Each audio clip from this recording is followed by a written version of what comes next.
Muhammad telah dibunuh. Muhammad telah dibunuh. Itulah teriakan anak-anak kecil di perkampungan Bani Sa'ad ketika Nabi Muhammad SAW disusukan oleh ibundanya kepada seorang perempuan, Halimah As-Sa'adiyah dari Bani Sa'ad. Bagaimana ceritanya, teman-teman? Kita akan awali dengan cerita tentang kelahiran Nabi Muhammad SAW. Yang pertama, menurut pakar seorang astrolog, yaitu ilmu falak, yang bernama Mahmud Basha, menjelaskan secara detail bahwasanya Nabi Muhammad SAW lahir di hari Senin pada pagi hari, tepatnya pada tanggal 9 Rabiul Awal, ataupun tepatnya jika disesuaikan dengan tanggal Masehi, yaitu tanggal 20 atau tanggal 22 April tahun 570 Masehi. Begitulah dikatakan oleh seorang ahli falak, yaitu seorang astrolog bernama Mahmud Basha. Ketika kelahirannya, ibundanya Aminah memberitahu melalui pembantunya, memberitahu kepada kakeknya, yaitu Abdul Muttalib.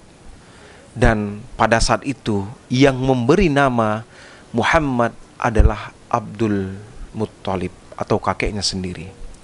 Dan nama Muhammad ini tidak populer di bangsa Arab saat itu. Selanjutnya, yang menyusui pertama Nabi Muhammad SAW adalah Suwaibah, seorang perempuan. Dan Suwaibah ini adalah seorang perempuan yang menyusukan pertama Nabi Muhammad SAW. Kemudian berkembang, ada satu tradisi, yaitu menyusui bayi, yang bayi-bayi dari kota. Kita mengetahui saat itu bahwasanya Mekah adalah sebuah kota modern yang disinggahi oleh ribuan, bahkan belasan ribu para pedagang dan peziarah tentunya. Nah, ada alasan kenapa Nabi Muhammad SAW disusukan oleh seorang perempuan dari Bani Sa'ad, yaitu Halimah As-Sa'adiyah. Nah, ini dia alasannya. Ada 3 alasan utama yang dipaparkan oleh Syekh Sofiur Rahman Al-Mubarakfuri di dalam kitabnya Rahikul Makhtum. Alasan pertama adalah tindakan preventif terhadap penyebaran penyakit kota. Nah, tindakan preventif terhadap penyebaran penyakit kota. Dalam hal ini ada 2 makna yang kita ingin maknai. Yang pertama, makna secara zahir, yaitu karena letak dari Mekah adalah pusat sentralisasi dari segala penjuru dunia. Tentunya akan terjadi wabah, akan datangnya wabah dari negara yang sebelumnya yang datang ke Mekah. Bisa terjadi ada wabah di situ. Artinya keramaian di situ bisa membawa wabah penyakit. Sehingga anak kecil dalam tradisi Arab yang baru lahir sehingga umurnya 2 tahun, maka para orang tuanya akan mencari ibu susuan yang letaknya di luar kota Mekah tentunya. Itu yang pertama. Yang kedua, penyakit kota adalah penyakit yang bisa kita maknai dengan penyakit-penyakit ataupun kebiasaan tabiat baru yang bukan berasal dari negeri Arab itu sendiri. Mungkin bagi mereka itu adalah penyakit, kebiasaan. Mungkin dalam negeri orang lain itu adalah kebiasaan, tapi itu penyakit bagi bangsa Arab saat itu. Wallahu a'lam bishawab. Terus alasan kedua adalah agar sehat dan berotot atau kekar begitu. Dah, hal-hal ini memang menjadi satu tradisi ASI premium yang diberikan oleh seorang ibu kepada bayinya, menjadikan tolak ukur bahwasanya hal ini mutlak adanya, seperti yang dituliskan Allah Subhanahu wa taala di dalam Al-Qur'an terkait bolehnya hal ibu susuan ini, bahkan ada ajrun di situ ataupun ada upah di situ. Maka ini menjadi satu hukum yang boleh dilakukan. Nah, yang ketiga adalah alasan kenapa disusukan Nabi Muhammad SAW di luar kota Mekah, yaitu agar mahir berbahasa Arab. Ini mungkin sedikit dan banyaknya kita bisa memahami ketika kota Mekah menjadi sentral dari berbagai peradaban, baik dari peradaban timur seperti Cina, baik peradaban India ataupun peradaban barat, Persia, dan peradaban lebih barat lagi mungkin Eropa, Romawi. Maka terjadi akulturasi, terjadi perpaduan. Nah, di sana mungkin terjadi perbedaan-perbedaan di dalam makna bahasa. Bisa jadi maknanya makin sempit dan bisa juga maknanya makin luas. Makanya yang ketiga alasan adalah agar mahir berbahasa Arab.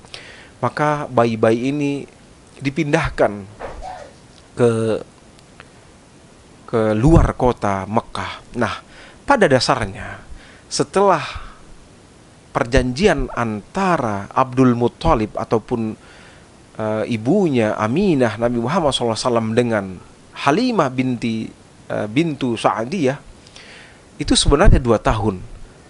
Akan tetapi ada perpanjangan di situ yang sekitar 2-3 tahun. Nanti kita akan cerita. Oke, selanjutnya bagaimana proses Nabi Muhammad SAW itu menemukan ibu susunya, ibu yang menyusuinya yang baru, ibu susuannya. Begini kisahnya teman-teman. Ada satu kisah yang bisa dibilang kisah sedih. Para perempuan dari Bani Sa'ad ini berangkat dari daerah mereka, sehingga ketika mereka sampai di kota Mekah,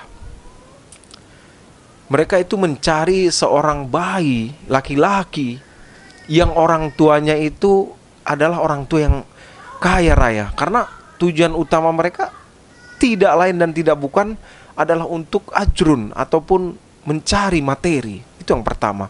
Nah, ditemukanlah bahwasanya Nabi Muhammad SAW adalah yatim, tidak mempunyai orang tua. Artinya mungkin rapuh di satu kaki, sehingga tidak ada satupun perempuan-perempuan itu yang ingin mengambil Muhammad sebagai anak susuan mereka. Lalu apa yang terjadi? Halimah bintu Sa'diyah itu hingga akhir dalam pencarian mereka itu tidak menemukan bayi yang akan disusui. Namun pada awalnya mereka sudah melihat Muhammad SAW, tapi karena yatim mereka tidak mengambil. Kemudian istri atau Halimah Sa'diyah ini berkata kepada suaminya bahwasanya aku akan mengambil bayi yatim itu. Kemudian dengan lugas suaminya berkata, silahkan, semoga dengan kehadirannya di antara kita akan ada keberkahan yang kita dapati. Itu ucapan suami dari Halimah As-Sa'diyah ini. Kemudian selanjutnya dalam literasi yang disampaikan oleh Syekh Sofiur Rahman Al-Mubarakfuri dalam kitabnya Rahikul Makhtum adalah bagaimana perjalanan mereka, yaitu Halimah Sa'diyah dengan suaminya. Mereka datang dengan menunggangi keledai, dengan membawa onta yang tua, onta yang tidak lagi bisa menghasilkan susu pada saat itu. Dan ketika mereka memasuki Mekah, mereka pun pada awalnya tidak bisa tidur nyenyak. Karena apa? Karena ada tangisan bayi. Mereka juga punya seorang anak saat itu. Ada tangisan bayi yang kelaparan. Itu yang terjadi ketika mereka memasuki kota Mekah. Nah, singkat cerita, setelah mereka mengambil dan memutuskan untuk membawa Muhammad SAW, maka apa yang terjadi? Secara spontan, ketika Nabi SAW dalam gendongannya, Nabi Muhammad langsung ingin menyusui kepada ibu susuannya ini. Dan dalam pernyataan Halimah As-Sa'diyah, dia merasa air susunya begitu banyak, sehingga Nabi Muhammad SAW pun menyusui. Kemudian anaknya pun menyusui sehingga anaknya terlelap. Di dalam perjalanan mereka pun tertidur pulas. Dan dalam pernyataan Halimah As-Sa'diyah, itu adalah tidur yang paling nyenyak yang mereka rasakan. Sebelumnya mereka tidak pernah rasakan. Kemudian setelah mereka sampai di perkampungan Bani Sa'ad, perkampungan Bani Sa'ad ini menurut Halimah As-Sa'diyah adalah perkampungan yang paling gersang, yang paling tandus yang dia tahu selama itu. Akan tetapi setelah kedatangan Nabi Muhammad SAW, apa yang terjadi? Kambing-kambing mereka itu banyak mengeluarkan susu. Kambing-kambing mereka itu menghasilkan daging, bisa tumbuh dengan baik. Kemudian padang rumput yang awalnya tandus itu mulai menghijau, dan mereka meyakini penyebabnya adalah Nabi Muhammad SAW, keberkahan yang dibawa oleh Nabi Muhammad SAW. Setelah 2 tahun perjanjian mereka dengan ibunda Aminah Muhammad SAW, maka mereka kembali ke Mekah. 2 tahun Nabi Muhammad SAW dibawa kembali ke Mekah untuk dikembalikan kepada pangkuan ibunda Aminah. Akan tetapi saat sampai di Mekah, Halimah Sa'diyah beserta suaminya meminta izin kepada ibunda Aminah agar ditambah lagi atau ditambahkan, yaitu 2 ataupun hingga 3 tahun lagi untuk menyusukan atau untuk menyusui Nabi Muhammad SAW. Maka ibunda Muhammad SAW bersepakat, sehingga setelah mereka 2 tahun kembali ke Mekah, mereka kembali membawa Nabi Muhammad SAW ke Bani Sa'ad. Apa yang terjadi? Ketika usia beliau yang diriwayatkan oleh Ibnu Ishaq dari Anas bin Malik, usia beliau atau usia Muhammad SAW 4 atau 5 tahun, terjadilah peristiwa yaitu dada Nabi dibelah oleh Jibril alaihissalam. Nah, pada saat itu apa yang terjadi? Anak-anak kecil di sana lari dan mengatakan kepada ibunya atau ibu susuannya Halimah As-Sa'diyah, Muhammad telah dibunuh, Muhammad telah dibunuh. Karena mereka melihat Jibril alaihissalam. Jibril alaihissalam mengeluarkan hati Nabi Muhammad SAW. Kemudian hatinya itu dicuci dengan air zam-zam oleh Jibril alaihissalam, sehingga sebenarnya sahabat Anas bin Malik itu pernah melihat. Dalam hadisnya disampaikan bahwa sungguh aku melihat bekas jahitan tersebut di dada beliau, kata Anas bin Malik.